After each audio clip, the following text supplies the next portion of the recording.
somebody to come in, so. Yeah, we'll just do Okay, I'm going to call to order the July Traffic, Bicycle, and Pedestrian Commission meeting for the City of Green Bay, Monday, July 18th. Item 1, general business, approval of the agenda. Motion to approve. Second? Motion made and seconded. All in favor? Aye. Motion carries. 2, approval of the modified minutes from the June 20th, 2016 Traffic Commission meeting. And there was a slight change to the minutes, which was for, I believe it was item 6, right? Yeah, it's just highlighted here. There was actually it was a 2-part motion.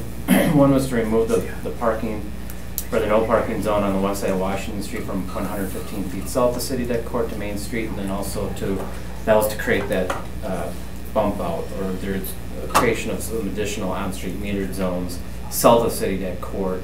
But the second part was just to reestablish a no parking zone between City Deck Court and Washington Street. That is not needed because of the construction of the City Deck Landing project from last year, and as part of that project, on-street metered zones were established. So really this is just a matter of just taking the second part of that out. And when you take it out, effectively, you still have the parking there, is what it is. And it just happens to be metered parking. So that was the only change. It was really just more of a technicality than anything else. Okay. Motion to So moved. made, second. All in favor? Aye. Approved. 3, request by Alderman Dwayne on behalf of McCullough Neighborhood Association to establish a no parking zone on the south side of Sitka Street near Krista McCullough Park. Okay, on display you'll see Google Map imagery of the area. So McCullough Park is to the north of Sitka Street, as you can see. And I was approached by the alderman. He called me on this, was not able to get a communication in that council based off frequency of council. So he called me on this item and asked my opinion of it. And what is happening is that during events at the park, both sides of the street are getting parked up with vehicles, and it's creating a lot of jaywalking, people just crossing the street from the south side to the north side and going to the park. And now you can see this is a late 2015 aerial image, but now this street here, there's homes that are now on that street. This is a Christy Lee Estates, Christy Lee Court. And so I know some of the residents in this area must have had some concerns and expressed it to the alder regarding how close they're parking to here, and it's very difficult to see to get out of the street itself. So he wanted to know what my opinion was of the request, and I think it's actually a good idea because of the amount of mid-block crossings that's taking place. What would happen effectively is by creating a no parking zone on the south side of Sitka Street, it would force the park attendees to park on the north side of the street, where, as you can see, there actually is a sidewalk. And there would be no crossings of Sitka Street, which is actually a collector roadway, so it gets a little bit more traffic than your standard local residential. And once that would fill up, then you'd have people parking on the side streets, which, as you can see, there's also a sidewalk available. And this is older here, and there's sidewalk extended as well. So it would force those crossings to take place at intersections where motorists would expect the pedestrians to be crossing. So with that, I do support the request. The alder had asked me to provide my opinion on the locations of the zones, or basically the ends or termini of the zones. So I had recommended all the way from Ontario up through about where this curve starts here. I think if that was no parking on that side, that should certainly take care of any issues. And I did have a discussion with him today. He was going to come to this meeting. Apparently he had another meeting conflict that he had to go to. But I did talk to him about it. He wanted to know what the staff's opinion was, and basically he's in support of what I'm presenting tonight. All right. I would think that possibly people would start parking also in that neighborhood. The neighbors that, I mean, that's probably going to be an unintended consequence of not having the parking on that side of the street, but they're asking for the no parking zone, so exactly. that could very much easily happen. Right. Where cars could be at least on that end be parking, but whatever. Right. No, I agree. I had mentioned the same thing the alder, but it could be an unintended consequence. But at the same time, you know, if there's an issue with it, you know, he could always come up with a separate request to restrict parking on that. I doubt it is going to happen because I don't think the activities are so frequent that they would complain about it, but which is why I'm just simply recommending this at this time. It'd be safer. Okay. Make the motion. Your motion?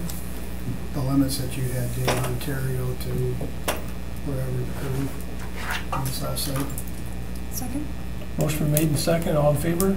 Aye. Motion carries. 4, request by Alderman Weary on behalf of the Western Corridor Neighborhood Association to install a flashing yellow light at the intersection of Western Oneida or in any other ways address safety concerns at this intersection.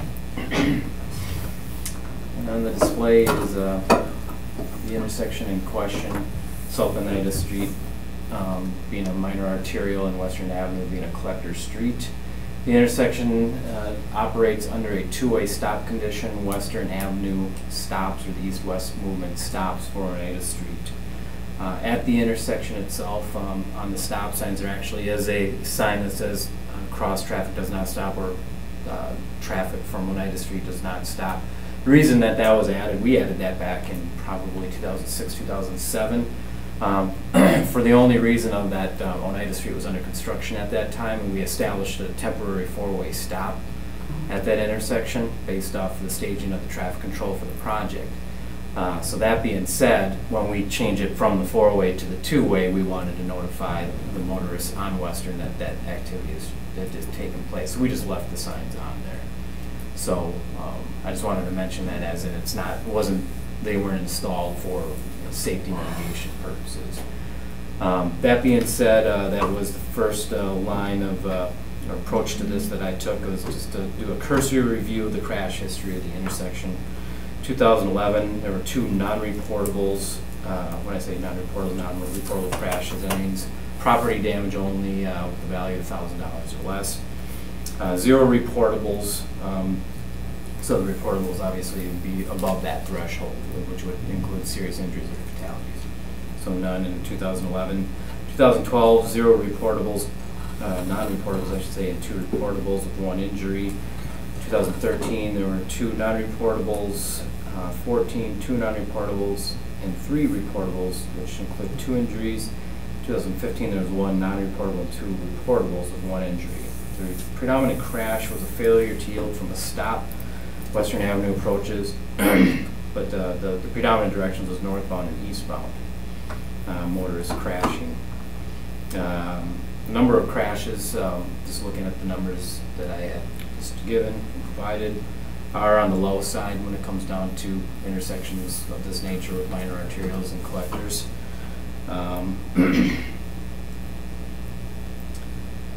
I wanted to look at the intersection sight distance, or to see if there was anything that had changed at the intersection, just because I noticed a slight uptick in 2014 and 2015 in crashes, although they're not significant still in numbers. I just wanted to see if there was anything that has changed out there, because as I had mentioned, I've been very familiar with the intersection from pre-construction to the post-construction. And the sight distance is actually very, very long. When you're at this approach, and again, with that northbound, eastbound movement, you can see almost, I mean, if it wasn't for the Crest Hill, you could probably see almost all the way down to Shawano with the signals. And you can certainly see all the way down to Mason Street as well. So, I mean, the intersection sight distance is certainly exceeds the minimum thresholds. So I'm not exactly sure what sort of safety concerns that the alder has on this. He did not approach me on anything or provide me with any information other than the request itself. So based off my cursory review, and that we actually still have that presence of that, the cross traffic does not stop signs on Western Avenue, I don't really see any reason to install flashing lights or make any other improvements to the intersection. I don't see anything that we're mitigating at this point in time. It's probably more or less of an anomaly than anything else, why those numbers have a slight uptick. The only thing that I can presume potentially is going on, and I had a discussion with Lieutenant Ackerman about this earlier, that potentially what's happening is that their motors are just misjudging the gaps, and maybe the speeds have increased a little bit. So that's really the only thing I can think of. As I read through some of the crash reports, I couldn't really find anything indicative of anything else going on, other than people just making poor decisions. Is that trees or brush in that corner a little bit, or is that just in the southeast there? Good question. When I first looked at the aerials, I thought the same thing myself, but when you go out there, it's trees that have the foliage is very high up, so all you're really doing is looking through thin trunks. That's about it. Would we ever do something like have this come back next month when Alderman Weary could be here to speak to it? I'm not sure how this usually runs. You can always postpone it for him to We have do done that. that. We can, you had no communication with them though, No. so, typically if the alders are interested, they usually talk to Dave about it. Right. Yeah, every alder has their way of preference for communication, and Weary is good on email with me. I know that we typically exchange emails when we communicate on these things, and a lot of times it's, especially when you deal with traffic, you deal with numbers and distances and everything, it's always kind of nice to keep things straight that way. So, yeah, but I didn't hear anything from him on this.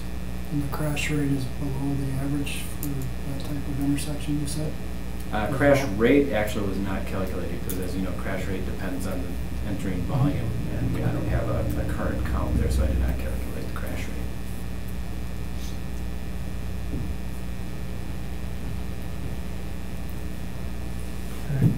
But you said the crash rate was low, though. He said that The the crash history numbers, was low. the number of crashes. Unless it gets really high, you don't want to start putting up flashing lights because then people ignore them when you really want I them. agree. Right. So I'd make a motion to receive and place on file Okay. based upon.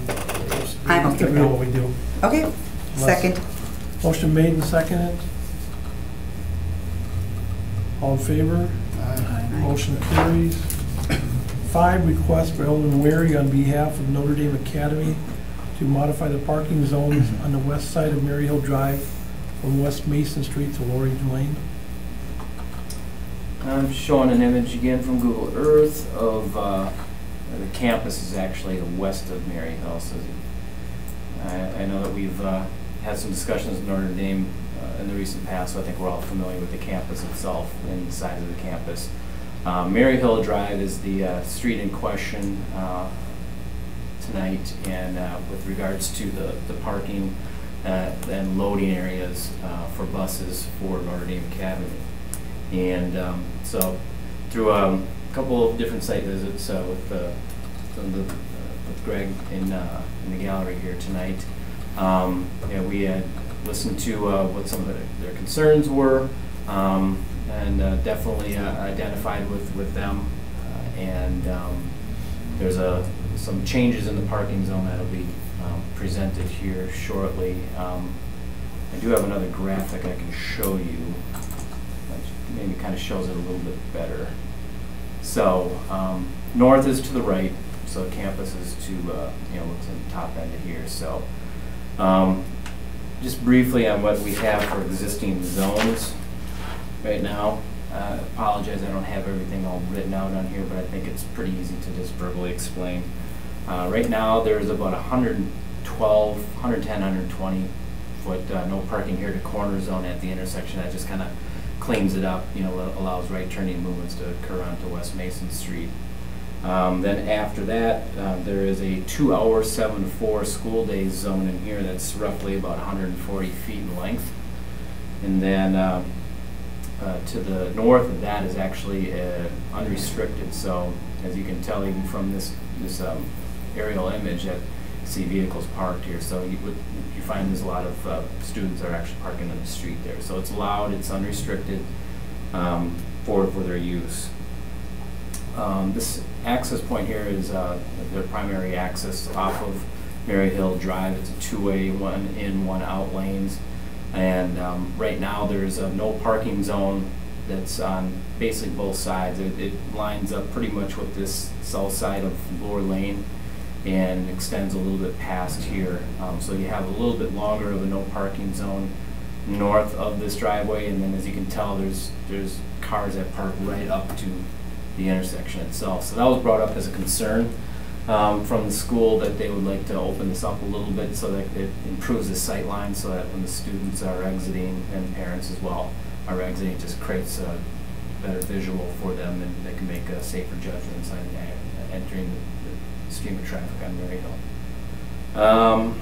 And then to the north of this area, then from this no parking zone, this is all 2 hour, 7 to 4 school days along here.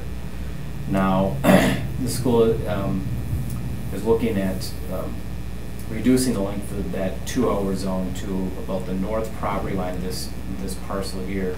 It's my understanding, and perhaps Greg can clarify in a second here about this, but it's my understanding that they already have verbal approval from those property owners that they're okay with lessening the restriction on the street and just moving that 2 hour zone over here. And then also too, that 2 hour zone is actually contiguous to part of their property, so they also are looking at, just because it is their property, on making that unrestricted as well. So in effect, what we would be doing then is, as I explained over here, the other thing I failed to mention here too is that they want to create a bus loading zone over by this access walk here. Currently, the loading zone is on the other side of the street, so kind of similar to what we were talking about with Sitka, where you have a lot of crossings of the street.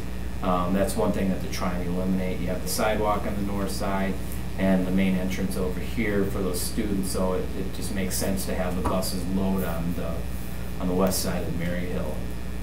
They came to me with this proposal, and my only thing to say was, as long as you can work it out with the bus companies, I think it's a great idea, actually. I think with reduction of the amount of crossings there, I think it makes a lot of sense to do that, to create that bus loading zone.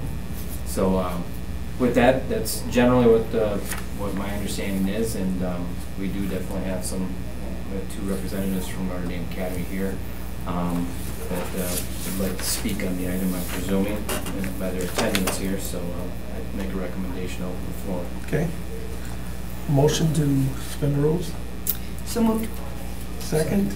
Second. All in favor? Aye. Motion carries. Okay, whoever would like to speak, just give your name and address at the podium, please. Kevin Shaw, President Notre Dame Academy, addressed 2116 Crestwood Springs Drive, Green Bay. We are seeking to make the change for safety reasons. Having the buses unload on the west side of Mary Hill makes a lot more sense than the east side. It's just it prevents a lot of crossing, as was discussed. So that's our reason for the request for safety. Okay. I think Dave, you're kind of agreement with that, so. Right, yeah. Question? Yeah, predominantly Greg and I have talked about a lot of this, and you know, we looked at it in the field with distances and everything, so everything that I have here in my staff recommendation reflects that. Okay. And then the closes is Mr. Shaw had said about the safety reasons and the bus loading take place on the other side to avoid those crossings. Okay. And then did you want me to address the parking going north as well? Sure. Sure.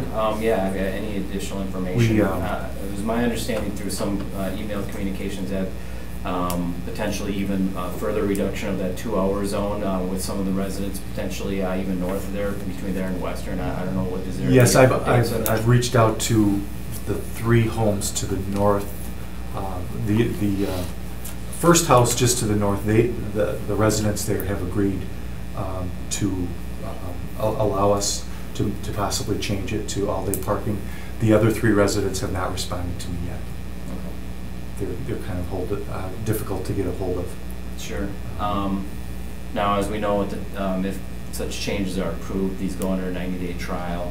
One of the things during a 90-day trial does allow us to move limits too sometimes if things transpire. So, you know, if for some reason, let's just say that you get some positive feedback from these residences, you know, then during the 90-day trial, it does give us that flexibility to move them. So. And I'll continue to try to get a response from those 3 residences. When would the signs go up, Dave? If approved here tonight, I'd be sending the work orders out this week. Because school starts August 23rd. August 22nd? 22nd. And that's also, we have 20 plus days of the 90 days when schools are in session, so. We could always hold off the installation as well. But then the 90-day trial, we always like to have them 3 meetings after, just for consistency purposes. I think we've done delayed installations before for similar reasons. I mean, it doesn't, we can always do that and just have the 90-day trial start, or, comes up the 4 meetings later instead of 3. That's fine, and it truly should be a 90-day trial anyways, so. So that's a good point. If school's not in session, you're kind of not really seeing the effects of it. We can always do a delayed installation. Okay. Any other comments, or? I don't think so. I have one question for you. You were before the committee a couple months ago, and you had any updates for the commission on, we have probably every year your neighbors in the neighborhood get cars parked in front of their homes, or any update on being able to alleviate some of that issue with buying any property or something where you can move cars? I know you mentioned that a few months ago you were looking into that. I mean, I know that's not the topic you're here for, but I guess Right. while you're here, I thought I would ask that. We're looking at reconfiguring one of our sports fields where there's a little bit of extra room, but it would have, I understand it would have taken longer than, the summer to get that done. So that may be something that we would try to accomplish for next year. Okay. It's just to the west of the football field. Down Yeah, there. there. That's our Practice field. practice Okay. field area, and we don't use all of that. So we probably could convert some of that to parking. Okay. So that's one of the first things we're looking at. All right, that would be sooner. I'm sure you're, like you said, you're trying, but I mean, we've had, it's not the last time you were here wasn't the first time other people from your neighbors have been before the committee, and I know you're trying to appease and make it happy, so the sooner you can Right. do something like that, I think would be a positive thing for the neighborhood to show that you are Absolutely. doing something. So. Absolutely. Okay. Wasn't there a city lot that was available too? or Yeah, I possibly? thought you were We looking made some calls there. Yeah, there it is. That for some reason that was not available to us. Okay. That's something that we had hoped for, because it looked like a pretty quick and easy solution, but apparently there would have had to been a lot of work done, and for some reason that they just didn't agree to it with us. Okay.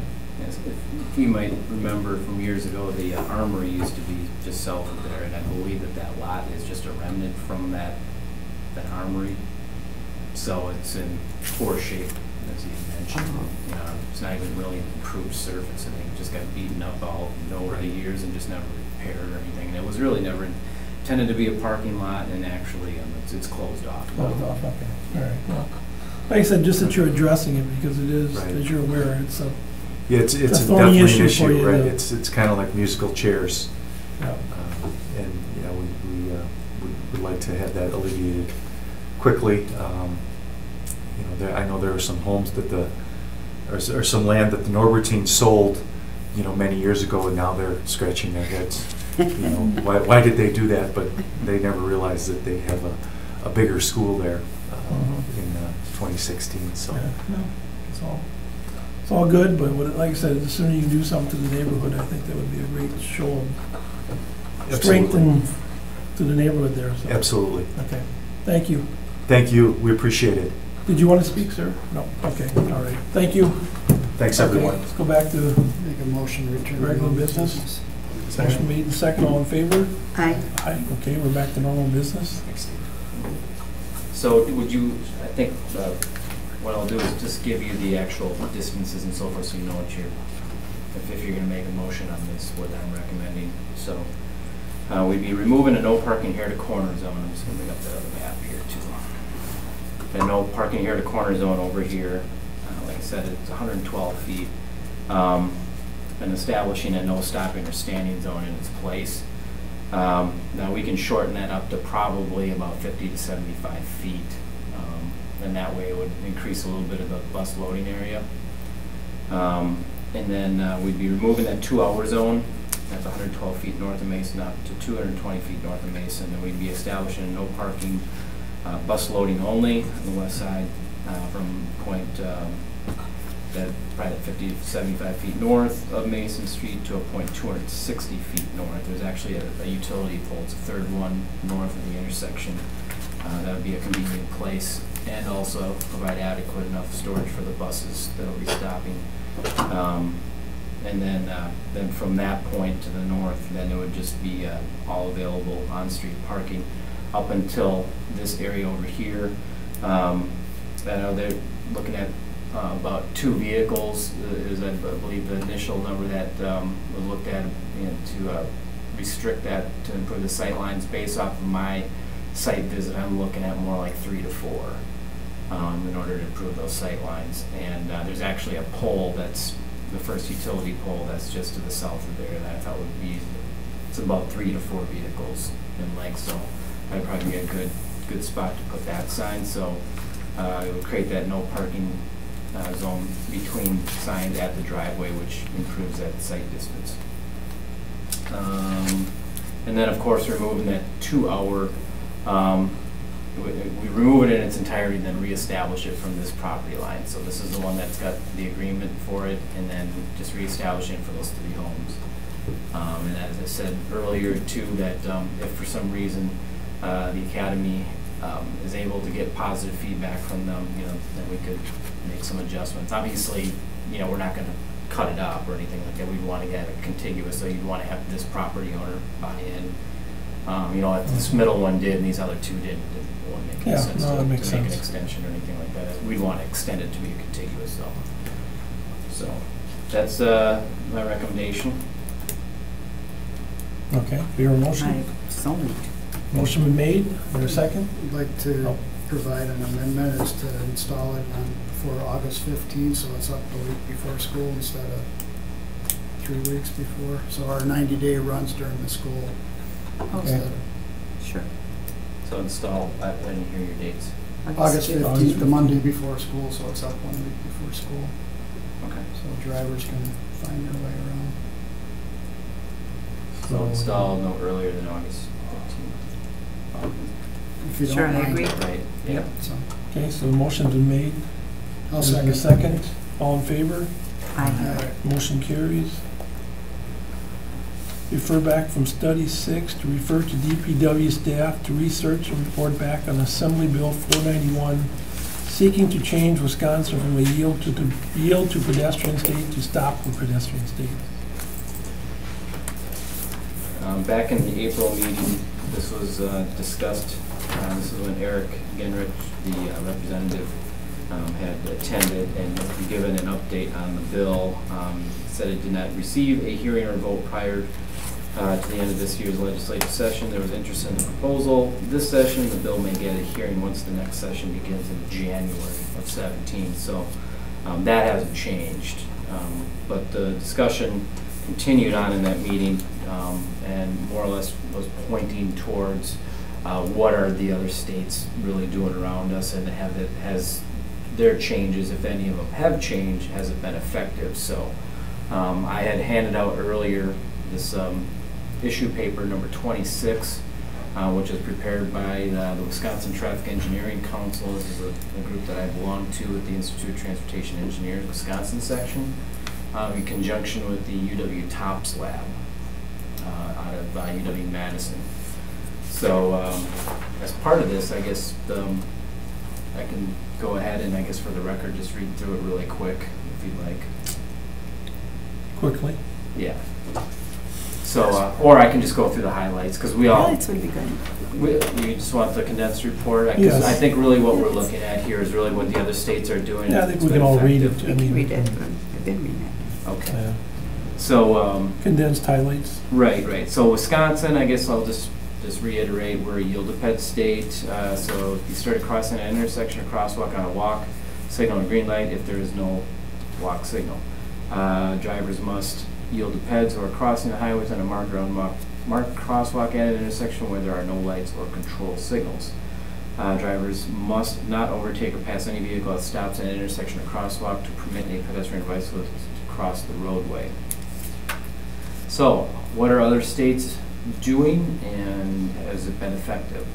Georgia, they changed from yield to stop in 1995. Drivers must stop and remain stopped for pedestrians in a crosswalk. And this little diagram here just kind of shows what that means. Illinois changed from yield to stop in 2010. Drivers must stop and remain stopped for pedestrians in a crosswalk. You'll see that it changes from state to state. Some of them require the entire crossing to occur before the vehicle or motorist can move. Not all states are like that. AB 491, as it's currently presented right now, is actually the full crossing. So a vehicle would have to stop, the pedestrian would have to make the full crossing before the motorist can go, similar to Illinois.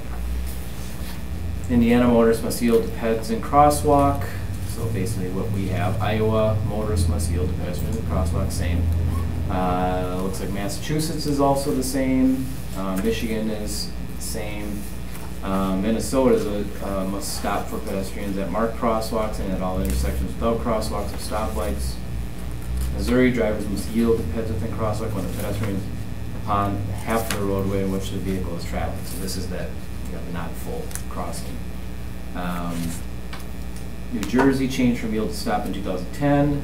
Drivers must stop, remain stopped for pedestrians in the crosswalk. In Oregon, drivers must stop, remain stopped for pedestrians in the crosswalk. So, looks like there have been 3 studies that were found. First one is, this study, of course, of being the effectiveness of changing from a yield to stop law. Hawaii changed the law from yield to stop in 2005. Kim and others, 2008, studied compliance of pedestrians and drivers with the law change. 50% and 29% of drivers and pedestrians, respectively, violate the law. Included more education and enforcement needed to enhance compliance of the law, especially for drivers.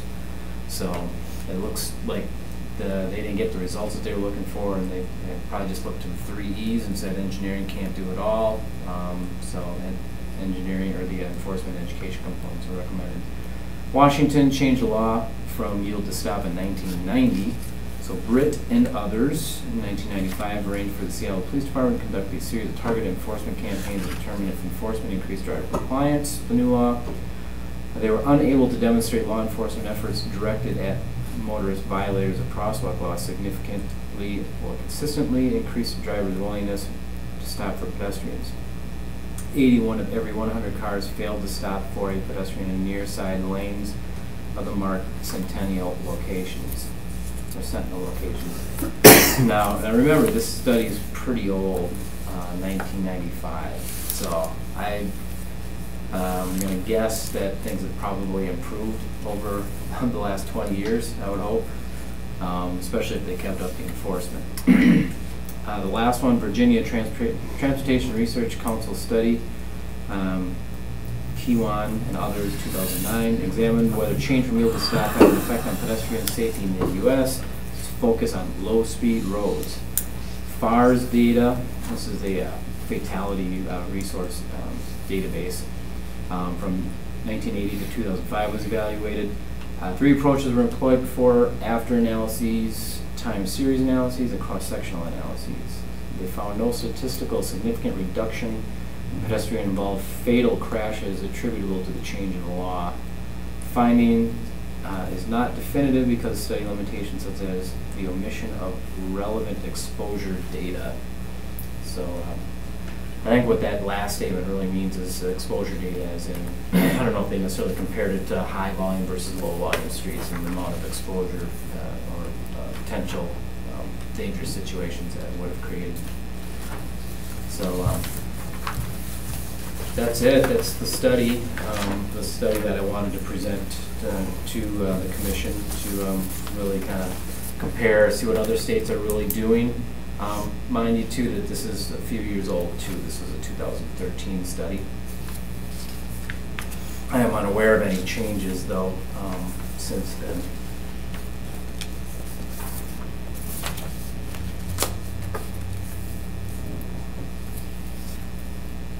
So that, Sounds like kind of inconclusive then. If it's, So receive and place on file.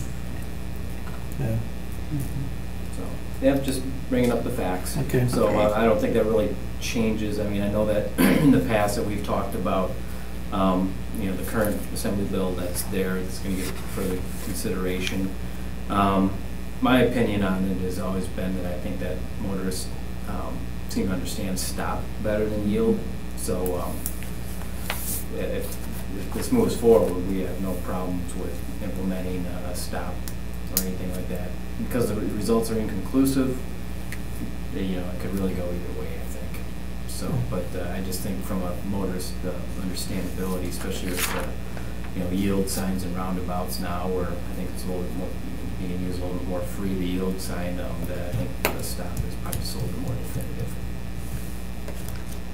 The only thing that I would probably change, and I might talk to Eric about this as well, is that I'm not sure that you're going to see such an improvement if they require the entire crossing, which kind of sounds counterintuitive, but I think that a lot of people just are just not going to obey it. I mean, I think most people say as soon as the pedestrian's out of harm's way, they're just going to move, which I think that's a fair compromise, because you know, by adding a stop control, you are actually effectively increasing delay in the queues too. So I think it'd probably be a good happy medium. So what are our options today? I mean, we were hoping, I think that this stems from encouraging city council to show support of this. And I think these are inconclusive, but to your point, there's probably a change in mentality about stopping and yielding. I mean, right now, I think what I see is they don't even slow down.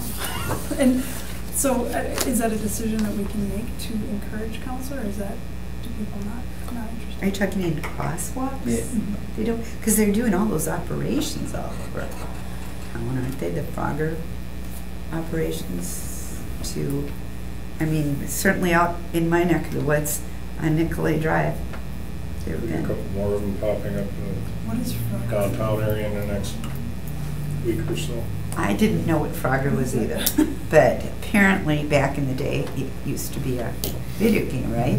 And so, then the frog would have to get across the street or something? Mm-hmm. I don't know, but what it refers to is, it's like a sting, where they will have people set up to go into the crosswalk, and if the drivers don't yield, then the police are there and they get a ticket.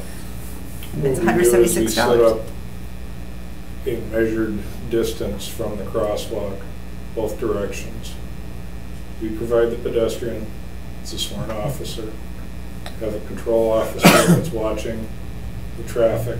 He'll work with the pedestrian when they should be crossing. The measured distance is based off of speed, reaction time, stopping distance. And it's something that we got the numbers from Madison Police Department running a similar program.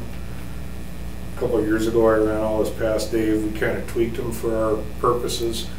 And by tweaked I mean we're being a little bit more generous in the stopping distances that we're providing for the motorists. Approaching vehicles to the crosswalk where we're doing this thing will be outside of that measured distance. Pedestrian will start crossing the road. The vehicle fails to stop for the pedestrian or yield to the pedestrian, to be more correct. I also have 3 to 5 squad cars sitting there, sometimes 6, and these officers are just in contact with the control officer who's making a very close observation of what's going on. Control officer will just call off description of the vehicle and direction, watches until the squads get behind the correct vehicle. He'll let them know it's the correct one, they'll pull them over, and where appropriate they're issuing citations. A lot of these deployments, I run these each, they go about 3 hours, but a lot of these deployments with 3 to 5 officers, we're kicking out 30 to 40 traffic citations for failure to yield at a shot. Now the flip side of that is we're also tracking people that are doing what they're supposed to do out there, and we partnered up with Papa John's And we've been on the news with this, we've been on our Facebook account. We will keep track of a certain number, usually somewhere between 20 and 30. And if people are doing exactly what they're supposed to, have no confusion, we'll write the plate number down, run that back in the office. They're getting a thank you letter from us along with a coupon for a free pizza. So it's I've kind actually of, heard about that. kind of a reward. That part of it, yeah.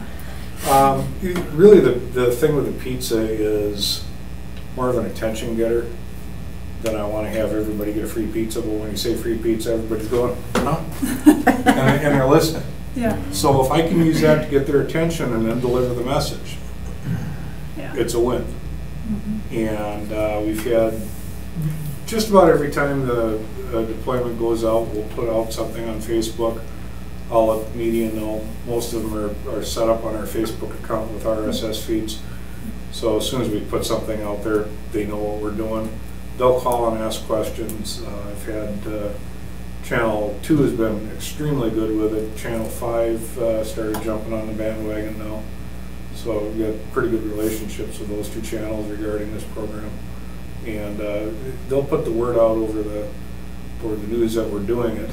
I'm not going to say when and exactly where, because this will probably be out before the deployments run as far as the meeting notes, but we'll be doing the same place 2 days in a row.